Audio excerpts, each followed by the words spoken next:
Welcome to this episode of What We Gon' Do, where we are talking about climate change. If you've been looking at the news or an inhabitant of the planet Earth, you'll have noticed that over the last several years, things have been changing a lot. Especially here in California, where I am based, we've seen, unprecedented wildfires come for, the second time in, as many years. Unprecedented heat. Death Valley got as high as 130, which at the time they said was the highest recorded temperature on Earth, potentially ever. We run out of hurricanes before hurricane names before the year is even over. And, we're losing Arctic shelf. We are seeing all types of, climate refugee movements around the world. And I think that for a lot of us in America, we've been feeling kind of insulated from the worst impacts of climate change. And that is obviously no longer the case, and it will only get worse. And we have a federal administration that would come to California during these fires and question that the scientists are even knowledgeable about climate change, which is like truly breathtaking levels of denial and recklessness, with something that I think is totally changing the way that we interact with our environment, the way that our economies will work, the way that we're going to live amongst people in cities and regions. And so anyway, I know a bit about this, but I thought I would invite two experts on.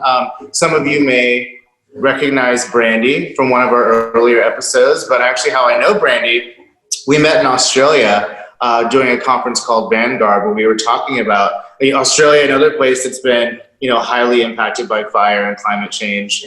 And so she does a lot of work in the space around resilience, and she has invited her colleague, Peter Schultz, to kind of discuss the depth of this crisis. I think really kind of defining how bad it really is and how bad it will certainly get, talking about how we might mitigate some of those, most doomsday scenarios, and then kind of talk about the money, how people can get involved with this, and kind of what are some of the solutions that will allow us to have some modicum of hopefulness about this issue. So thank you for joining us. I'll just have you guys speak briefly about kind of who you are and what you do. Brandy, why don't you go first? Sure. Thanks, Trent, for having me. And Peter, I work in disaster recovery and resiliency and mitigation, as you said. I've been working in disaster recovery since Hurricane Katrina. So I worked in Louisiana after Hurricanes Katrina and Rita, which was really my first introduction. It was at the start of my career.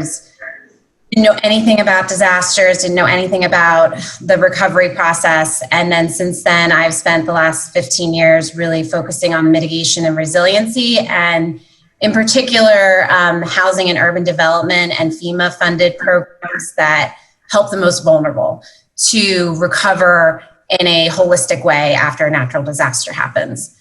So that is mainly my focus. And also, I increasingly, as we figure out how climate change really is all connected to natural disasters, how we do more to mitigate rather than simply recover. Excellent. And, just to add before Peter, you introduce yourself, because that's another theme that we'll definitely be getting into, is the uneven impacts. It's not like everyone is hit the same. And I think, like many other episodes where we deal with, it's the people on the bottom that really receive the brunt of the impact of some of these changes. So we'll be getting into that. And please, Peter. So I'm Peter Schultz, and I've been working on climate change for about 30 years now. Going back to grad school and then forward. And I've done modeling, climate modeling, obviously not I can see it. They say I have radio looks, so come on. Anyway, hey, it's a podcast too, so. And I've worked in kind of the quasi public sector, public policy space for about 20 years, and now kind of the last 11 years in the private sector, helping organizations try to figure out what the risks are from climate change and what they can do about it. And, I actually didn't know about kind of sector engagement in climate change until, 12 years or so ago, and it's a relatively new thing in relation to the work that's happened in the public sector for a couple of decades and in the scientific community before that. And the issue has really evolved. Over the last 100 years, it started out like, hey, there's this interesting topic, this interesting thing called climate change, and here's how it might work. And it started out as the scientific exploration, and then it was like, hey, there's probably going to be some bad things that are associated with that, like really sort of arm wavy kinds of things. And it kind of evolved into some more quantified impact analysis, like polar bears might be affected and ice sheets might melt, and kind of some abstract things that weren't hitting home. But really in the last 5 or 10 years, it started to be much more quantified, and we have a much better understanding of how it might matter to the three of us and the other billions of people on this planet that we share this marble with.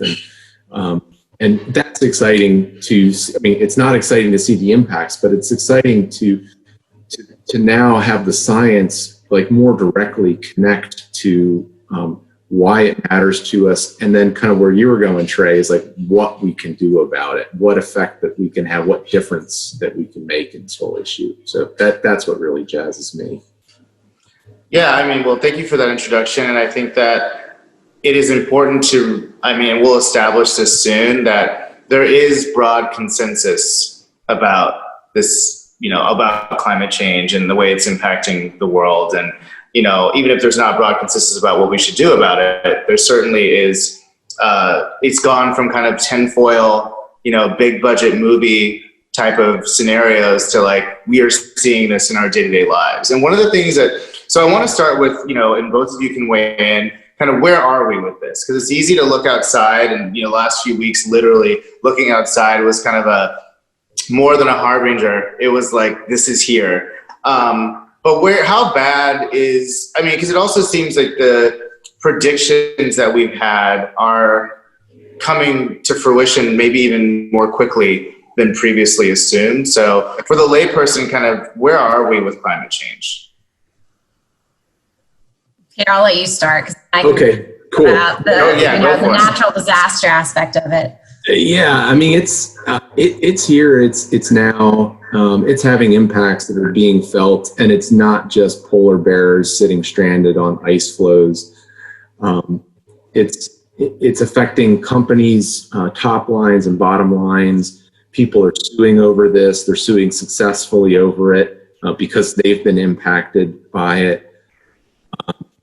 And we're actively supporting people understanding how it's affecting them and how they can improve their bottom line in the face of these risks, or at least mitigate the risk to their corporate bottom line in the face of these risks. So for the people that are willing to have the conversation, and that's kind of, Trey, as you were suggesting, maybe not everybody's at the point of being ready to have the conversation, but for those that are ready to have a conversation, there are really sort of concrete things that can be done, but it's having real effects on the government budget, on corporate budgets, and really soon, if not already, it will be measurable sort of on a national scale in terms of what we're putting in terms of tax revenue and what's going out, in the kinds of things that Brandy deals with in terms of cleaning up after these messes happen. And we're spending more and more and more on that. And there's just so much evidence that shows that like $1 spent up front in terms of increasing resilience can have payoffs that are typically sort of in the range of 1 to 4, in terms of the payoff of $1 of investment, giving $4 of benefit down the road. So it's absolutely here and now. And I guess one of the ways that I think about it is that we've seen a shift of, among some of the clients that we work with from, oh my God, climate change, we can't deal with that. That's this political thing, to now it's more like, I think that a lot of our clients are viewing it more like a weather forecast, and in fact, a lot of the tools that we use, the scientific tools, are those same kinds of computer models. And it's like, when we woke up this morning, like I looked at the weather forecast this morning, I didn't think like, oh, that's a really Republican weather forecast, or oh, that's a liberal weather forecast. No, it's just it's the weather forecast. And that's what we're dealing with now on this issue. It's here, and we've got to figure out what to do with it. So we've got these forecasts, we've got these projections about change. We're seeing how it's already changing. And now we're just kind of stupid if we just are like, no, I'm not going to look at the forecast. It's an ideological issue.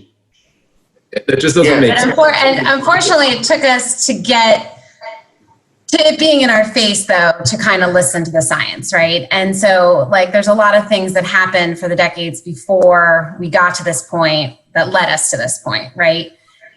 And that's one thing we can always, count on humanity for. But, and we can talk about what we're going to do now going forward. But how we got here, I think part of how we got here is also how we fix it. And one of the major things, and if we want to focus maybe more on the United States, for example, like there has been a lot of patchwork policy that was trying to deal with aspects of climate change over the last few decades as soon as folks started to recognize it. But there hasn't been any comprehensive action by Congress to truly understand all of the risks that climate change would bring with it.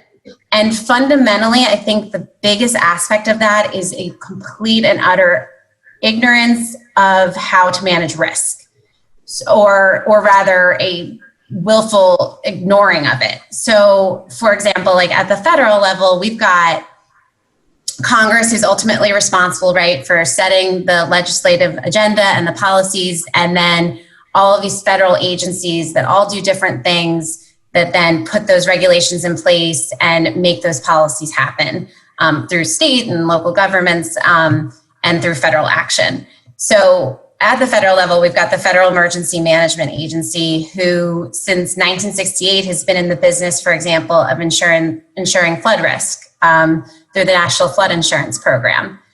And I think that is one of those kind of watermark moments in our US history in particular, where we made a decision to protect homeowners and protect property values at the expense of really understanding the true risk of flooding and the climate change impacts as flooding risks continue to compound.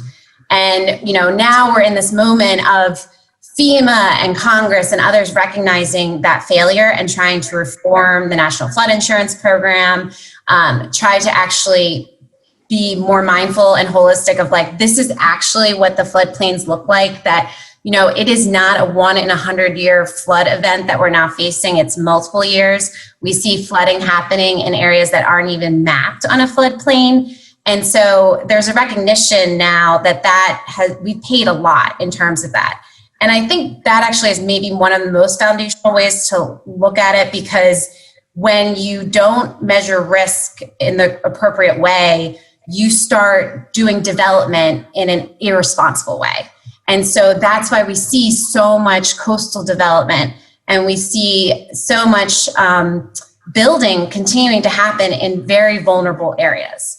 And until we can truly recognize what the full risk is and then appropriately manage it, and then make sure that the most vulnerable as a result aren't left behind, that is the only way we're going to really deal with the situation that we're now in. Because as many of the scientists, and Peter's one of the foremost in this, have already recognized, at this point, we have to actually react to a situation we're already in. The conversation for so long was about controlling emissions and trying to stem climate change from happening. We're in the immediate to short term already here. And so now we have to figure out how we envision a new future where we can grapple with that reality.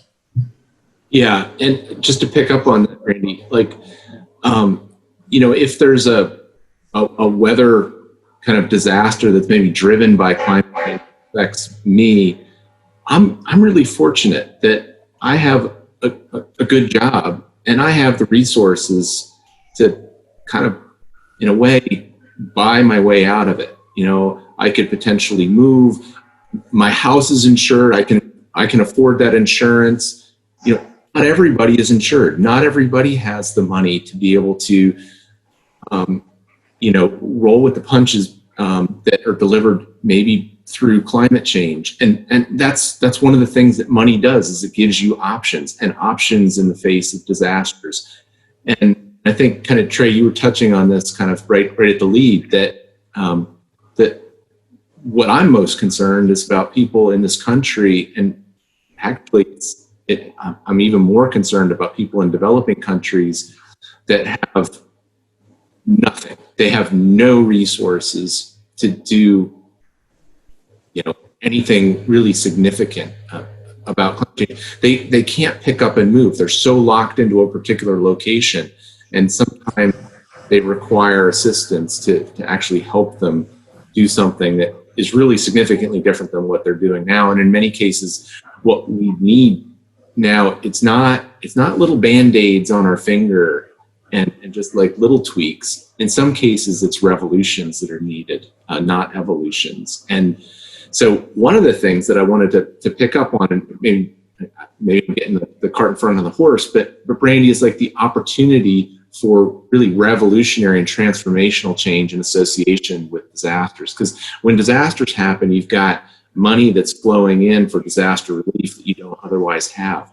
But the hitch is, and you see this, I think, all the time, is that some communities are really want to and are well positioned to use that money to increase their long-term resilience and really increase the ability of that place to just come out better at the back end in the face of climate change. And other communities are just like, nope, we're going to rebuild exactly as we were, and we're going to just perpetuate all these vulnerabilities that we've always had, particularly for communities of color and places that don't have the resources to otherwise deal with climate change. And I think that's just this huge issue. And again, it's not something that we can just sort of tweak around the edges. It's, in some cases, it's big change that's needed. That's one of the most interesting things that, I was telling Brandy, the Daily and New York Times this weekend had a big article and podcast about the kind of climate refugee crisis that's coming to America, or is here in some cases. And it's, there was two things they talked about. There was the political kind of poor decision making, which is more about kind of short-term, policies that would still encourage development, even, as Brandy said, irresponsible, reckless development. Because if you're a mayor, or if you're a California insurance commissioner, you don't want to see a mass exodus, even though maybe the more proper way to respond is to say look, we've now rebuilt this community 6 or 7 times. So at what point do we say there's no way to ensure this? We need to kind of make sure that people are going where they can have a more sustainable community.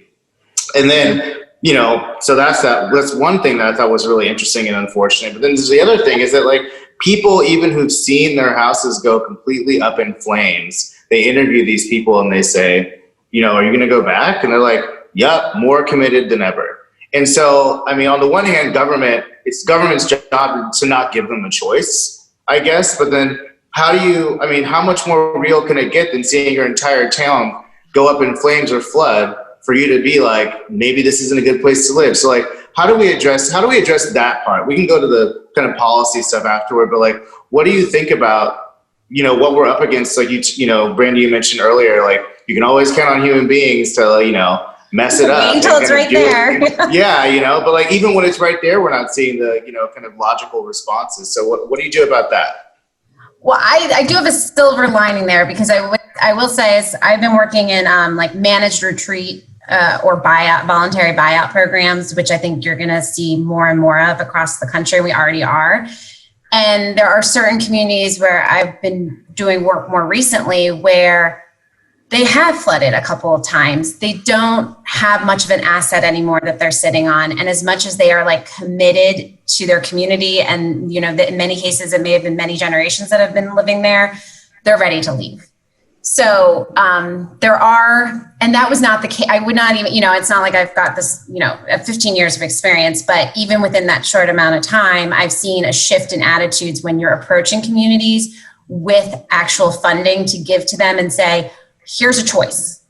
You can leave and we will give you money to leave, and we will pay, even the pre-disaster value of your home if you will leave. And folks are much more open to taking that buyout than I've seen, in the earlier part of my career. And again, I think that's just a reflection of the compounding impact of disasters. But the folks that you just referenced in California that are saying I'm committed to rebuilding, that also, like, I doubt that they've been given the choice to leave, which leaves them in a financially sound way.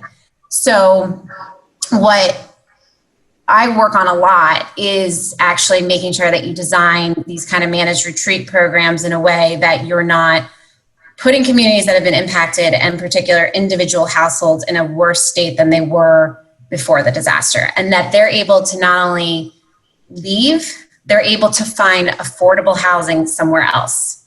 Right now, that's not a choice, particularly in areas like California, which is already facing a homelessness crisis, affordable housing crisis, probably more severe than any other state in the country. So one of the ways forward, as we look ahead at this mass migration of literally millions of people, is designing these programs from right now, before these disasters happen, and figuring out what does actual recovery and mitigation look like so we can move folks out and then never build there ever again. And there's a lot of lessons learned about how not to do that and how to do that we can also explore further, because there's a whole lot of environmental justice issues rolled up into all of those conversations. Yeah, because a lot of people don't own a home. So I don't know what programs look like because all these insurance policies that kind of keep people in these dangerous areas, those are designed to, benefit rich people or people who have enough money to own their home and need insurance. So I don't know what policies exist to support people who are already on the fringes, who are in these same environments, Obviously it leaves them even more destitute and probably ultimately left behind during one of these kind of managed retreats, I'd imagine. Well, but that's another part of the good news, because I think, again, we have to deal with how we, manage risk. And that's something that, again, I think is still a little bit in its infant stages right now. And we have a lot more advancement to do, but there's a lot of thoughtful people thinking about that. But in terms of the federal government, they have already kind of signaled that they're not interested in helping to rebuild. You probably read after Harvey, there was cases of households that were rebuilt 6 different times, and largely on the, with using federal taxpayer dollars. There has been a shift at the federal level where the investments that they're making, particularly from FEMA and HUD, the Housing and Urban Development Agency, which are the 2 largest federal agency players in mitigation and resilience, they're saying we won't do this again. And you have to start acknowledging risk. You can't rebuild in a floodplain. You have to focus on building affordable housing. You have to meet the needs of low-income households. And the way that you do that is not just simply by doing the same thing that you did maybe even 10 years ago or 15 years ago after Katrina.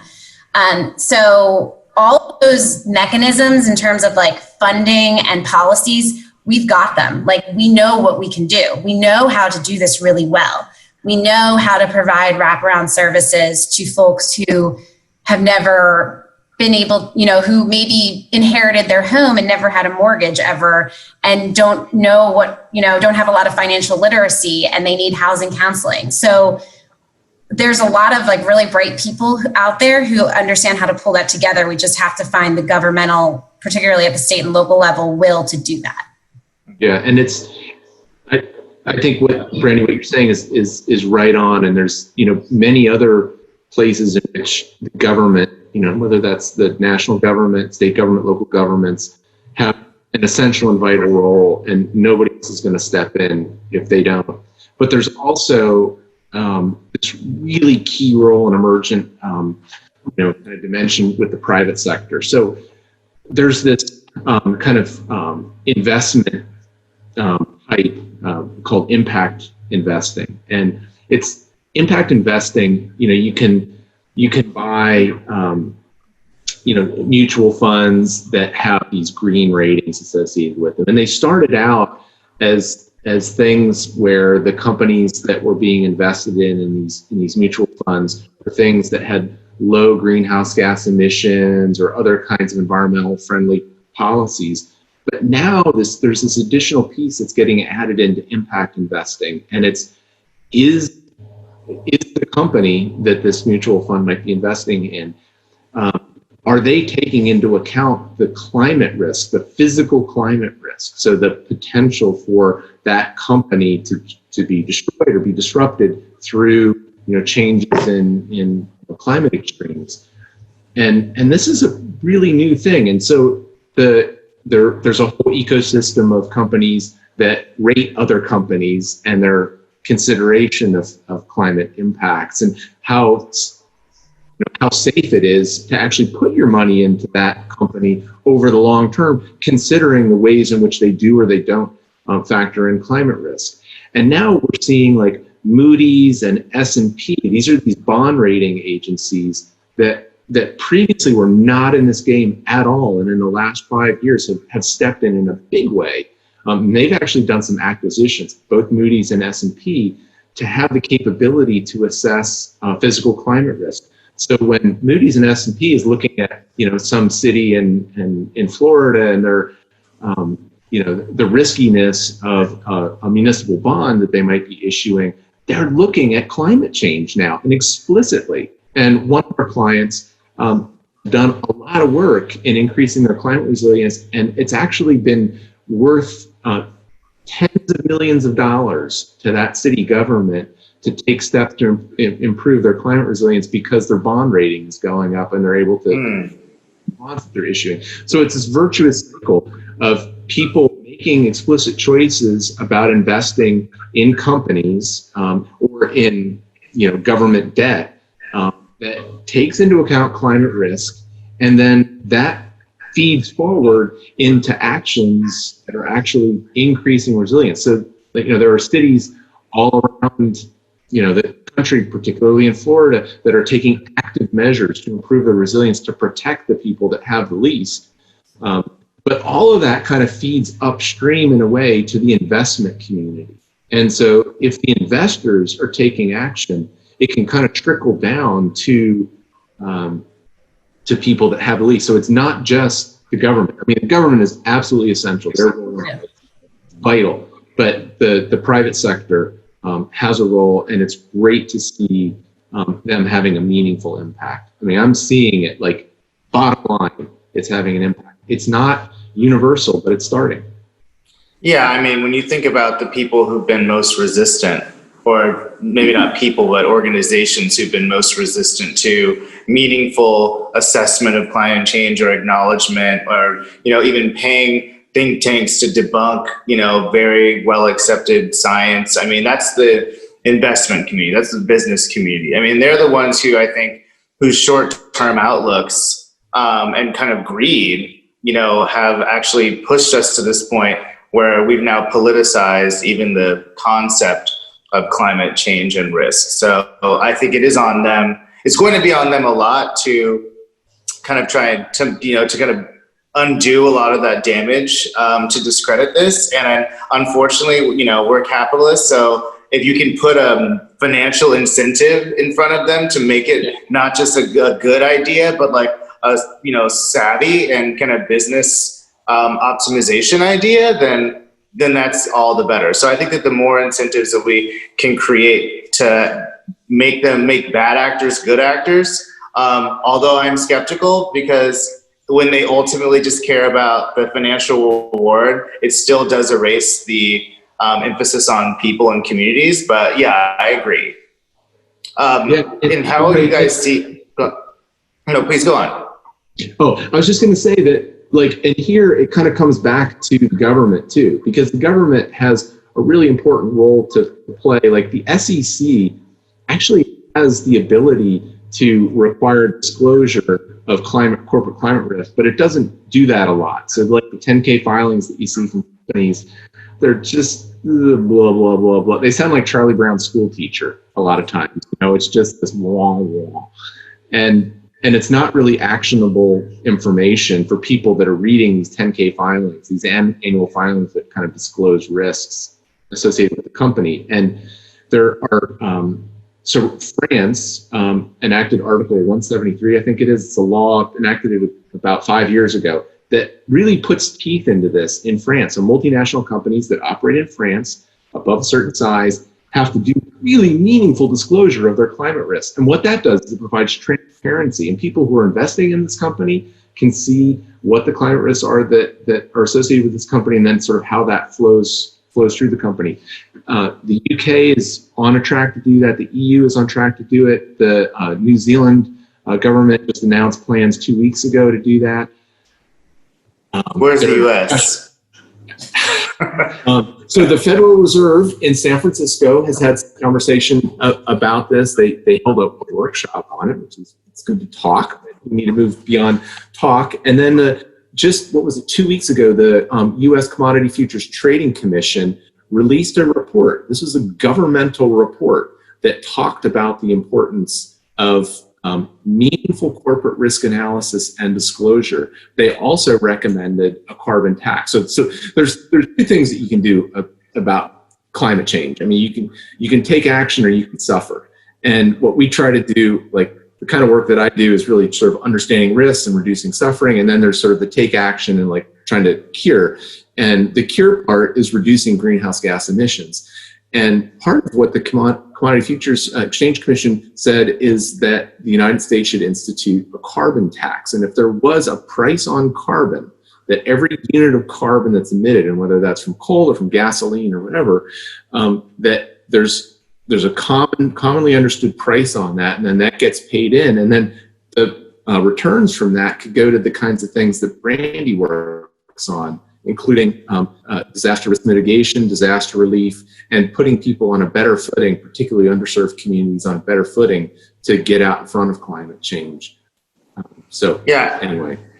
I mean, that's something that America is really great at, is kind of hiding the true costs of something. You know, we want cheap food and water and, you know, housing and all these things and trips and gas. But it's like, you know, it's not like the true cost goes away. We just push it down the road for someone else to deal with. And I think that like that's coming home to roost in a way. And I think our challenge is to get people to connect that.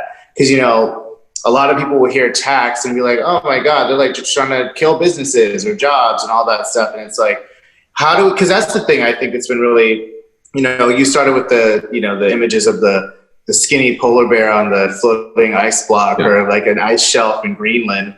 But that's really abstract for a lot of people. It's not like we can bring a polar bear into, you know, a farm in Fresno and be like, see, like you guys need to be starting to vote for people who actually acknowledge this crisis. And so I think that's the real challenge, is because I think that it's a reckoning to get people to understand the cost of their behavior.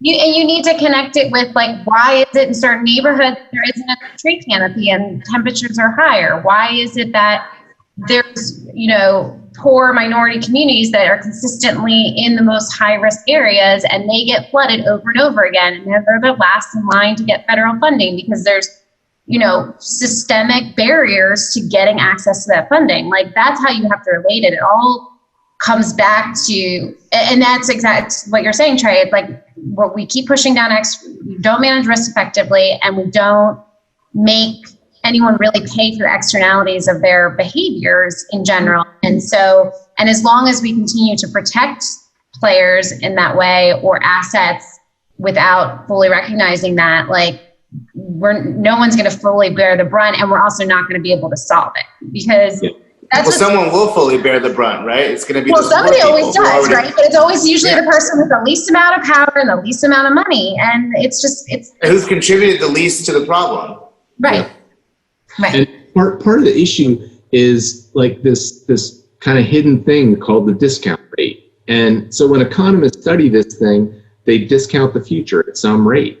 And they do this because, like in economics, you can invest $1 in a bond, or you can invest $1 in a piece of real estate or in the stock market, or you can invest $1 in maybe something that would reduce greenhouse gas emissions. And the discount rate is it says that you're saying like if you choose a discount rate of 7%, which might be like a return that you could get on the market over the long term, you're saying that the impacts that happen out in the future mean less by 7% every year out in the future. So if you get a couple decades out in the future does not matter. If you're discounting at 7% or 5% or actually any rate that's significantly above zero, the future does not matter. And these tools that are, this discount rate factor is used in these economic tools and benefit cost analysis. And so you've got these PhD economists that are saying things that just don't make sense. Like we could just take like a hypothetical. If we had a solution that cost, I don't know, $5 that would solve the climate crisis, but due to discounting, it might not be the smart thing to do that. It might be better to have the world explode in 300 years because the world has no value. It's actually much less than that. It's more like 50 to 70 years out in the future. If you're discounting at 5 or 7%, does not matter. So if you could solve the problem now and you're using a 5 or 7% discount rate, you should not solve it. Economists and businesses do, right? And so what you should do is you should invest it and then eat your money, because you'll have money somehow magically in the stock market, but you might not have water or you might not have food. These economists. I know. They really did so much for us. When I heard you say trickle down earlier, I had like a reflex. I know what you were saying, but I was like, these economists and their foolish theories that benefit so few people immensely. But yeah, but I would argue, because I had the same reflex, but I would argue that what Peter was describing and what he was saying made sense. Exactly, because that's actually a whole, that's viewing it as a whole life cycle, totally 100% wrapped in the externalities of this event or this, investment. So that's actually the one example. That's the one trickle down we'll accept here. I also think that we need to, one thing that if there's a silver lining to these extremely impossible to ignore crises that are, I think it's hard. I guess what we have to do is link them as closely as possible to climate change. And so how are we able to do that? Because I still feel like there's people who, experience these events and they still seem isolated to them, or that they're not connected to this thing that they, discredited or politicized. How can we bring it back to reality that this amorphous thing that everyone keeps talking about that you don't understand is actually why you can't grow crops, and why you're seeing 300 whales on the beach, or why you're seeing your town explode in August. How do we do that? Yeah, there's a couple of things. One is that there's a kind of a new scientific technique called event attribution, and so it used to be impossible to kind of link a particular weather extreme to climate change, but now science developed probabilistic estimates that say that the likelihood of that particular hurricane under climate change is so much higher, and so you're able to actually attribute, sort of the probability of that event to climate change or not. Not everything is due to climate change, but there are now scientific tools to actually do what you're saying, Trey. And then the second thing is there's other economic tools that are helping businesses and governments understand what the economic costs of that event that might or might not be attributed to climate change is. And so that's what we're seeing as being really valuable in helping companies in particular, but also governments say, okay, this has either a top line or a bottom line impact on us. And that helps to sort of contextualize the magnitude of the investment that we should be making now and be thinking about making out in the future. So I definitely have optimism. I think I'm just inherently an optimist. And I think things you have to be in your industry, this can get better. And I have a different view a little bit, because and so the data has come together.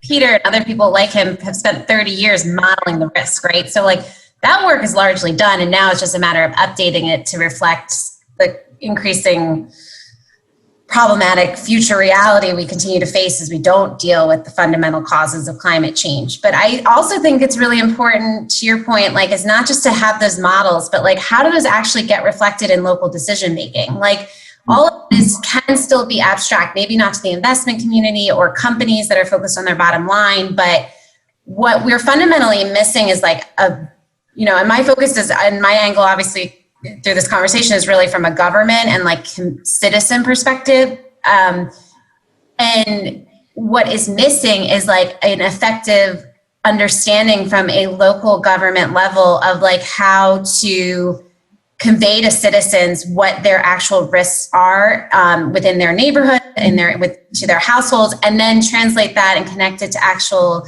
development practices, zoning code changes, what does the future of their community need to look like? What infrastructure, green infrastructure resilience do they need to put in place? Like, there's just not a lot of that. There's a lot of plans, like a lot of like localities, and some are more innovative in this than others, have a lot of really good aspirational sustainability plans, but they're not fully realized. And one of the fundamental problems, I think, is that our connection between our federal government and the state and local government and the billions of dollars that that go down to the state and local government from the federal level after disaster in particular, don't allow those state and local governments sometimes to succeed in the way that they need to. So they're not already ready for it. So they're reacting after a disaster, and they already don't have all of this information pulled together so they can make the right sound decisions.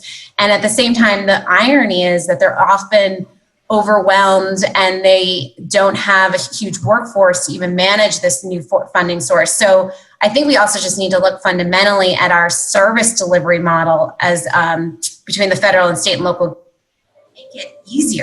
Make it easier for state and local governments to do the right thing and think holistically, and actually put this stuff in place. And then, with the data that Peter has on hand, and then economists are starting to build, we can make the right decisions. Yeah, and particularly for small communities, and it also tends to be in red states to kind of bring politics into this, and it's so unfortunate that in terms of like even really thinking about what the risks are.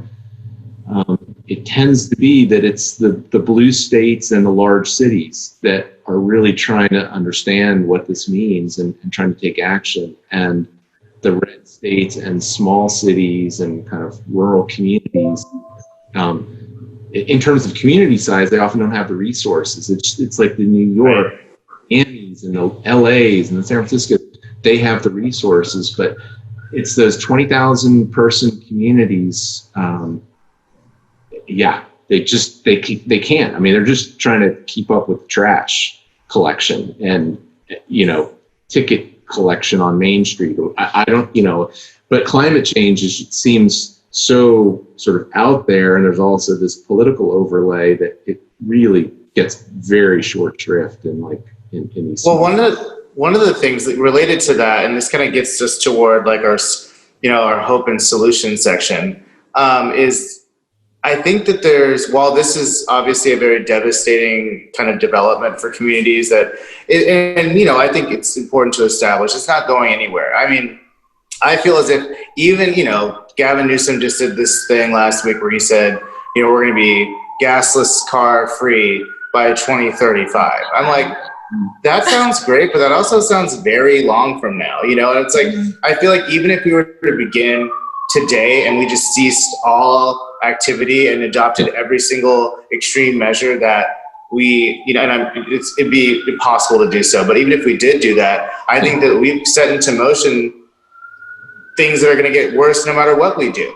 Now it's like, how can we keep them from getting worse in 40 years? Because I feel like we can't turn this all around. This is generations of behavior that has caused this, and it's going to take us a while to get out of it no matter what we do. But isn't there a lot of, even just thinking about the kind of new jobs that would be created by addressing this seriously, like you look at cities that are struggling, and the types of impacts that they could have if they really take it seriously would probably bring new prosperity to some of these regions. So like, what are your thoughts on that? Like, it seems like we're missing the boat on what is a huge economic opportunity for a country that, at least right now, is very much struggling. Yep. And with COVID-19, there is like a set of circumstances that, to get what's going on with the racial justice movement, with the pandemic, and now I think kind of now broad awakening to climate change, it is a moment where, when you have all of those things coming together, and I mean, our economic recovery is, I don't feel that I'm reading enough in mainstream media about the true economic adverse impact on people in poverty already in this country because of the pandemic in particular. And so, there is eventually going to have to be a response, and that's largely going to have to be an economic recovery response. And so we do have an opportunity to like turn total workforces onto different, green jobs. That was something that was talked about, early in the Obama administration. And there was some work done about it. And I knew a lot of folks that were involved, but we haven't really picked that back up. And I think that we actually are in this weird situation where, from a macroeconomic standpoint, like, that is actually the only path forward. And the terribleness of it is actually going to further like heighten our political will to do it, actually. Mm-hmm. And so, and again, like, we're already working on like economic development, like business loan grant programs, workforce development, like how do you transform the workforce? Like, and that has been a hard nut to crack in the United States, and I think as a discipline in general, but like, we're figuring it out, and more as industry like makes these changes, I think they're ready also they're desperate for a better and a different workforce too. So I think it is an opportunity. Yeah, and I think it's in that opportunity lexicon, and it's kind of framing this as an economic issue and less as an environmental issue. And I mean, I view myself as an environmentalist kind of through and through. I mean, that's kind of how I got into this issue. And I think many of my colleagues did as well. But I think that there's sort of a limit to how far the environmental argument goes. And really, when we're able to translate this more into dollars and cents and less into, us thinking about, grouse and polar bears and, ecosystems, as important as those things are, they're not convincing Main Street to take action.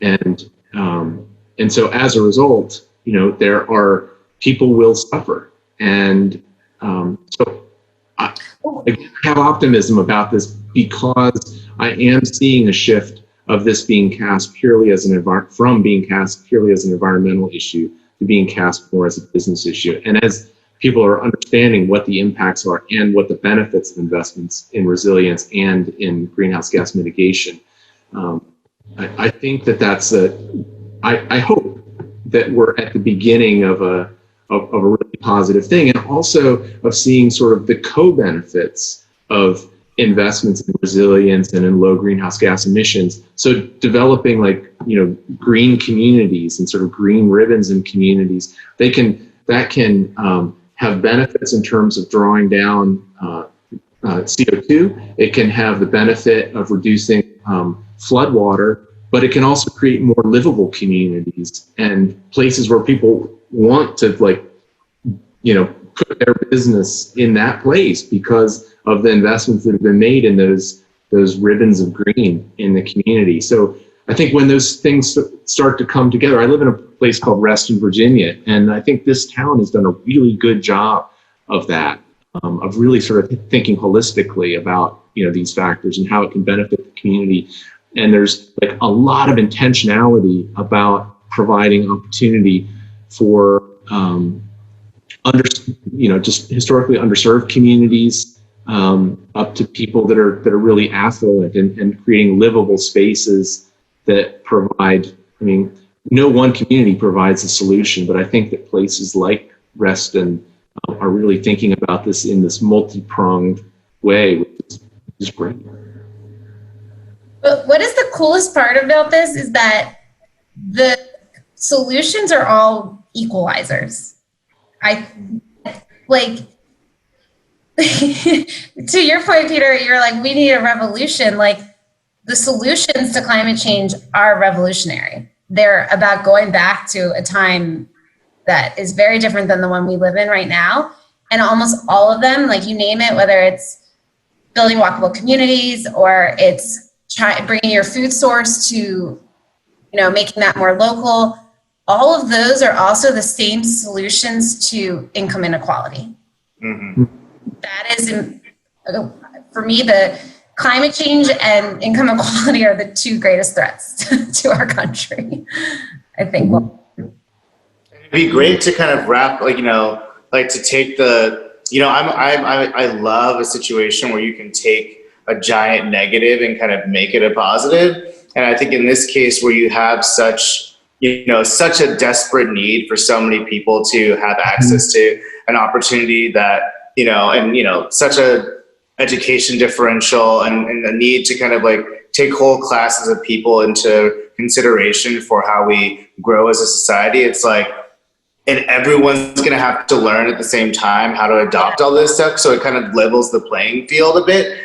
This is the perfect chance. If we actually care, then that's the best way to do it. Dollar for dollar, if we could get the people who have kind of the least and give them an immediate lift up, that also helps the environment and resilience and all the things that we say that this country needs to start taking seriously, then it seems like an unmissable opportunity to turn things around at a time where it is desperately, desperately needed. And I love the point you made about COVID.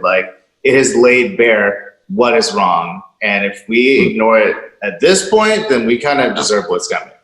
Yeah. And I think that the solutions shouldn't be done to people. I think we should do them together. We need to co-develop these solutions. Because if what it is Uncle Sam feeding dollars down on some community, it's the give a man a fish, feed him for a day, teach a man to fish or a woman to fish, feed him for life. And if communities are kind of brought into the solutioning for this, then it can be sustained. But what if what it is handouts, they're temporary. And so I've done some work in Ethiopia, and there, in contrast to California, when there's a drought, people are upset. People lose their crops, people lose their jobs. In Ethiopia, when there's a drought, people go to war and people die. People kill each other because of drought. And so part of what the Ethiopian government and some of the development agencies that work in Ethiopia are working on is using climate adaptation as a means to bring communities together and to bring peace. And so it begins with kind of understanding sort of what the things that are dividing communities are and what are the things that bring communities together, and to work from that commonplace to develop solutions, because the potential really exists to say, there's haves and have-nots, and if part of your solution is feeding money to the haves at the expense of the have-nots, you're just increasing stress and strife.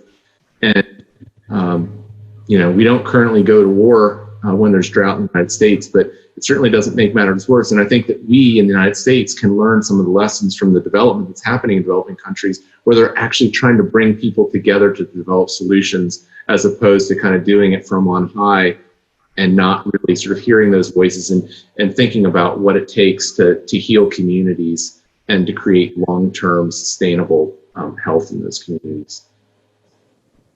Agreed. I mean, the one thing that I am anxious about is that, some of these communities will receive, it's I want to ensure, and I don't know if even the federal government has the credibility to do this because it hasn't ever, but how do they ensure that this is an equalizing thing across race, across economics, it seems like America's really good at taking something that could be great and then using it to exacerbate a problem. instead. Yeah. You know, Yeah, and so I mean, the federal government can't know that by itself. The only way that it can, put communities on a healing path with respect to climate change and sort of the long-term economic health is to engage those communities and get them involved as partners in thinking this through, because the solution in Topeka is going to be different than the solution in Atlanta, is going to be different than the solution in Portland, Maine. I mean, it's just every community it's just different things going on, and they have to own that, and they have to, so yeah, absolutely. It can't be the federal government that sort of somehow magically knows what the solution is at the local level. But to be clear, we will have to reform the way we do disaster recovery in particular, and other, again, delivery of funding and services for that to actually happen. I mean, and not to bring in it, but even the defund the police is fundamentally an argument about bringing back local agency to communities to say, this is how we want our funding allocated. And again, I mean, it's all related, and there's relationships to how we have come to think almost inevitably that this is how, there's a disaster, but funding gets funneled through and then dumped onto a community, similar to police, like security, and investments. And then we expect some amazing outcome. And so we have to fundamentally change that. I think that's one of the first steps on the road to a community-driven approach that deals fundamentally with what climate change routes, and like how to make communities, resilient, but also economically equitable. Yep. right, which is true resilience, right? Yes. Yeah. You can't have a huge population of desperate people and say this community is resilient. Well, lastly, this actually has been more hopeful than I mean, we've created like some sort of scenario that I think would be an optimistic future. It'll still be very tough, obviously, and a lot of disasters are there's no possibility of evading them. But I think that this is something that people could get excited about. So I think that in terms of the stakes of this, I mean, obviously we have this election where, it's someone who's willing to acknowledge this at least somewhat versus someone who tells Californians to their faces that science doesn't really know and it might just get cooler, But in terms of how quickly do we need to act, whatever future that we've kind of laid the groundwork for in this conversation, like how soon does it need to be realized, or does substantial effort to realize it needs to be undertaken before it's like almost too late? Is there any sense of that? Besides yesterday? I think we're there. I think we're every day that somebody that needlessly dies because we just couldn't collectively take action with the information we had available and didn't have the will to make it happen. It's here and now. And I mean, so we just got to get together and get on the same page and make this apolitical and make this about, our progress as a species, not to be dramatic, but I think we're there. And I think, again, I'm 37, but I remember, being involved in environmental activities in college. And the awakening takes time, and not everyone was on board. And despite Captain Planet, which we also all watched. Yeah, there was somehow forgot about. Right. But it's here, but on the flip side, it's also here in the consciousness of everyone that it needs to be. So I think that the groundwork has been laid for the change that finally we wanted to happen is going to it actually can be actualized. That's great. Yeah.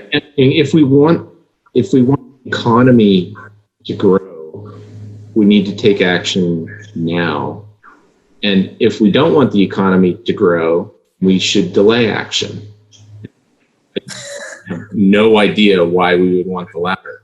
I mean, the scientific evidence is so clear about the benefits of taking action now, because the problem just gets worse and worse. And so there's one little kind of geeky scientific thing that I think is really important to have in our mind, and that is that carbon dioxide stays in the atmosphere for a long time. So it's a couple of decades to more than a century, depending on how you measure the half-life of carbon dioxide in the atmosphere. So it's not like sulfur dioxide, which is, the acid rain pollution. Like when it rains, it basically rains out. CO2 stays in the atmosphere and it keeps accumulating in the atmosphere for a long time. So the more that we keep polluting right now with carbon dioxide, it just stays there. And we've just sort of baked into our kids' future and our kids' kids' future, and more than 100 years into the future, what the climate is going to be like.